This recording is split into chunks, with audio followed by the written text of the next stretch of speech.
جس طریقے سے ہم دیکھ رہے ہیں کہ عمران خان کو ٹیکنیکل ناک آؤٹ کی طرف کوشش کی جا رہی ہے، اور جس طریقے سے الیکشن ملتوی کیے گئے اس سے انڈیکیشن یہ آئی ہے کہ یہ حکومت تو شاید الیکشن کروانا ہی نہیں چاہتی۔ کل پورے پاکستان میں ایک ملک گیر تو احتجاجی تحریک ہے، اس کا آغاز کیا جا رہا ہے، اور یہ تحریک عمران خان سے یکجہتی کے لیے ہوگی۔ پوری قوم ہم اپیل کرتے ہیں کہ اس تحریک میں شامل ہو۔ انتخابات کو جس طریقے سے ملتوی کیا گیا اور عمران خان کے خلاف ایک ٹیکنیکل ناک آؤٹ کی جو مہم شروع کی گئی ہے، اس کے خلاف پوری قوم یک زبان ہو کے، یکجا ہو کے کل تحریک انصاف کی ریلیز کے لیے نکلے۔ اس کے بعد اگلے ہفتے سے ہم بجلی، تیل اور کھانے پینے کی اشیاء میں جو مہنگائی ہوئی ہے اس کے اوپر بھی جو ہے وہ بات کریں گے، لیکن اس وقت ہمارا جو وہ فوکس ہے وہ -1 کا جو ایک فارمولا چلایا گیا ہے، اور جس طریقے سے کل الیکشن کمیشن نے یہ اس معاملے کے اوپر جس طرح الیکشن ملتوی کیے ہیں، اس سے تقویت ملی ہے اس سارے معاملے کو، اور ہم اس کے خلاف ایک ملکی تحریک چلانے کے لیے جو ہے وہ جا رہے ہیں۔ پاکستان میں جو اس وقت حالات ہیں وہ سیاسی حالات پہلے ہی بہت دگرگوں ہیں۔ پاکستان کے سیاسی حالات پہلے ہی بہت مشکلات کا شکار ہیں، اور ہم یہ دیکھ رہے ہیں کہ ایک ایسے وقت میں جب ملک میں سیلاب آیا ہوا ہے،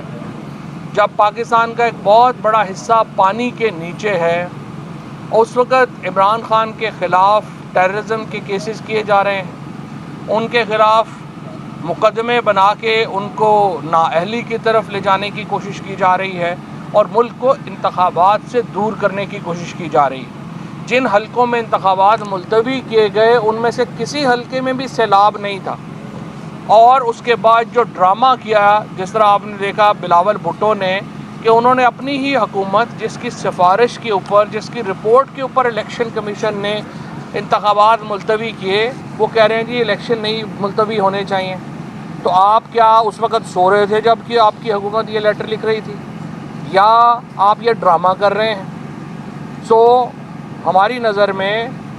جو اس وقت یہ جو ایک اللیگل اور عوامی مینڈیٹ سے محروم حکومت ہے، اس کا قائم رکھنے کا صرف ایک ہی طریقہ ہے ان کے پاس، اور وہ یہ طریقہ ہے کہ یہ کسی طریقے سے عمران خان کو جو پولیٹیکل ارینا ہے اس سے باہر کر دیں، اور اس کے بعد یہ الیکشن کرانے کی پوزیشن میں آئیں۔ ہم یہ سمجھتے ہیں کہ یہ ناممکن ہوگا۔ پاکستان کی سیاست اس وقت عمران خان اور اینٹی عمران خان میں بٹی ہوئی ہے، اور اگر آپ یہ سمجھیں کہ آپ اینٹی عمران خان کر کے ان کو ڈسکوالیفائی کر کے کو پاکستان میں جمہوریت برقرار رہ پائے گی، یہ ممکن نہیں ہے۔ پاکستان پھر ایک بنانا ریپبلک جو ہے اس کو ابھی بھی یہ کہا جا رہا ہے، جس طریقے سے یہ ایک ڈمی وزیر اعظم اور ڈمی کابینہ اس وقت ملک میں ہے، اور اصل فیصلے کہیں اور ہو رہے ہیں۔ اس کے بعد فارملی پاکستان ایک بنانا ریپبلک بن جائے گا اگر عمران خان کو اس طرح سے سیاست سے مائنس کرنے کی کوشش کی جاتی ہے، اور پاکستان کی قوم اس کو تسلیم نہیں کرے گی۔ اس کے نتیجے میں پاکستان میں جمہوریت ختم ہو جاتی ہے، اور آپ صرف ایک رکنی یعنی ایک پارٹی کی جو حکومت ہے، جو اس وقت حکومت میں عمران خان کے علاوہ اس وقت تمام جماعتیں تحریک انصاف کے علاوہ اس حکومت میں شامل ہیں، صرف ایک ہی جماعت ہے جو کہ اپوزیشن میں ہے، اور وہ تحریک انصاف ہے، اور اس کی لیڈرشپ کو اس طرح سے باہر کرنا ہم یہ سمجھتے ہیں کہ پاکستان کے ساتھ کھلواڑ کے مترادف ہوگا۔ اور انشاءاللہ یہ جو ہمارا مرحلہ شروع ہو رہا ہے، کل عمران خان گوجرانوالہ میں اپنی جو تحریک ہے اس کے اگلا مرحلہ اناؤنس کرنے جا رہے ہیں، اور اس وقت پاکستان کی جو معیشت ہے اس کی گرتی ہوئی صورتحال کو سامنے رکھتے ہوئے، مہنگائی کو سامنے رکھتے ہوئے، ملک کی سیاسی صورتحال کو سامنے رکھتے ہوئے، ہم یہ سمجھتے ہیں کہ عام انتخابات کے لیے اس حکومت کو زیادہ وقت نہیں دیا جا سکتا، اور کل سے عمران خان انشاءاللہ تعالی اپنے اگلے مرحلے کا اعلان کریں گے، اور ہم اب ایک حتمی، جس طرح سے ایشیا کپ اب اپنے آخری مرحلے میں داخل ہو گیا ہے، ہماری یہاں کی سیاست بھی اپنے آخری مرحلے میں داخل ہو گئی ہے، اور آپ دیکھیں گے کہ انشاءاللہ تعالی یہ جو اس وقت حالات ہیں یہ حقیقی آزادی کی طرف پاکستان کو لے کے جائیں گے، اور انشاءاللہ پاکستان میں ایک لوگوں کی منتخب حکومت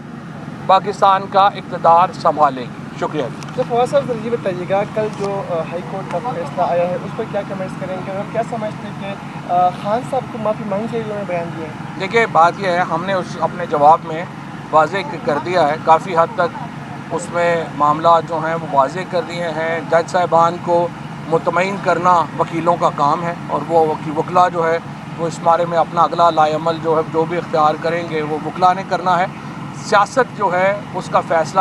عوام نے کرنا ہوتا ہے، وہ کورٹ رومز میں طے نہیں ہوں گے، اور اسی لیے ہم سمجھتے ہیں کہ یہ فیصلے عدالتوں کے فیصلے نہیں ہیں، یہ پاکستان میں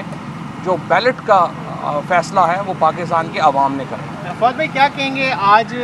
جو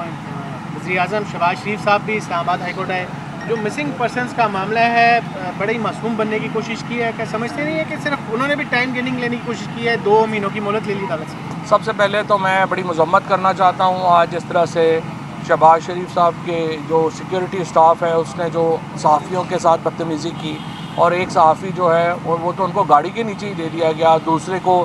زد و کوب کیا گیا، اور اس طریقے سے انہوں نے ایک عدالت کے اندر جو کچھ کیا، مجھے نہیں سمجھ آتی۔ کل جب جو ہمارے اسپیکر پنجاب اسمبلی، وزیر اعلیٰ خیبر پختونخوا، پوری کابینہ پنجاب کی اور خیبر پختونخوا کی وہ سڑک کے اوپر کھڑے رہے،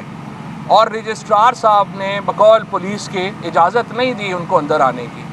تو مجھے نہیں سمجھ آتی تو پھر جو ساری وزیر اعظم کی سیکیورٹی تھی اس نے کیسے کورٹ روم کو پورے کو ٹیک اوور کر لیا؟ کیا پی ٹی آئی کے لیے سیکیورٹی پروٹوکول اور ہیں اور جو پرائم منسٹر صاحب ہیں ان کے لیے اور ہیں؟ یہ تو رجسٹرار بہتر ہمیں بتا سکتے ہیں، لیکن میں یہ سمجھتا ہوں کہ آج کل جس طریقے سے انہوں نے ہیوملیٹ کیا اسلام آباد پولیس نے خیبر پختونخوا کی قیادت کو اور پنجاب کی قیادت کو، اس کی جتنی مذمت کی جائے وہ کم ہے، اور اگر آپ اپنے الیکٹڈ لوگوں کی عزت نہیں کرتے اور آپ سمجھتے ہیں کہ اس طرح سے جو شہباز شریف آئیں تو پھر تو پوری عدالت کی سیکیورٹی ان کے حوالے کر دیں، اور جب پنجاب اور کے پی کی کیبنٹس اور چیف منسٹرز آئیں تو اس وقت آپ کہیں کہ جی آپ کا کوئی ایشو نہیں ہے، آپ کو اندر آنے کی اجازت نہیں دی جا سکتی، اور کلومیٹرز دور ان کو کھڑا کر دیں۔ یہ اس طرح کی ڈسکرمنیشن جو ہیں یہ بھی میرا خیال ہے کہ نامناسب۔ فواد صاحب بتائیے گا کہ پنجاب اسمبلی کی ایک مرتبہ پھر تحریک چلی ہوئی ہے کیونکہ منارہ فراقین کی کوئی باتیں چل رہی ہیں، کہ ان میں کوئی سچائی بھی ہے یا کوئی ایسی چیز چل رہی ہے واقعی؟ کچھ لوگوں نے ہمیں بتایا ہے کہ انہیں رابطہ کیا گیا، انہیں بلایا گیا اور ان سے کہا گیا کہ آپ اپنی وفاداریاں تبدیل کریں، لیکن اس وقت تک تمام جو لوگ ہیں وہ فرملی کھڑے ہیں۔ انشاءاللہ پنجاب حکومت بدلنے سے پہلے مجھے امید ہے ہم وفاقی حکومت بدلنے میں کامیاب ہو جائیں۔ Thank you sir.